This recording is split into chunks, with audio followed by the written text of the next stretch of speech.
తెలంగాణలోని భద్రాద్రి కొత్తగూడెం జిల్లా అశ్వారావుపేట నియోజకవర్గంలోని 3 మండలాల్లో ఎమ్మెల్యే జారె ఆదినారాయణ విస్తృతంగా పర్యటించారు. ముందుగా ములకలపల్లి మండలంలో SREGS SC సబ్ ప్లాన్ ద్వారా మంజూరైన 1,30,00,000 నిధులతో సీసీ రోడ్లకు శంకుస్థాపన చేశారు. అనంతరం అన్నపురెడ్డిపల్లి మండలంలో 1,69,00,000, చండ్రుగొండ మండలంలో 1,68,00,000 నిధులతో చేపట్టిన సీసీ రోడ్ల నిర్మాణానికి ఆయన శంకుస్థాపన చేశారు. ఈ కార్యక్రమంలో ఆయన మాట్లాడుతూ 10 కోట్ల వ్యయంతో దళితవాడల్లో అభివృద్ధి పనులు చేస్తామని వెల్లడించారు.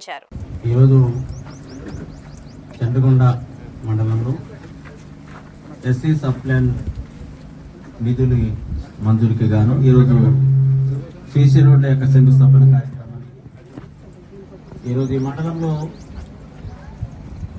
చండ్రుగొండ గ్రామానికి సంబంధించింది 17 రోడ్లకు గాను 82 లక్షల రూపాయలు, అదేవిధంగా గానుగపాడుకి 5,50,000, మధుకూరు గ్రామానికి 30,50,000, అదేవిధంగా పోకలగూడెం 5 లక్షలు, అదేవిధంగా రావికంపాడుకి 15 లక్షలు, రేపల్లెవాడికి 10 లక్షలు, అదేవిధంగా తిప్పనపల్లి గ్రామానికి 20 లక్షలు, మొత్తం 1,68,00,000 రూపాయలు ఎస్సీ సబ్ ప్లాన్ నిధుల కింద ఇవ్వడం జరిగింది.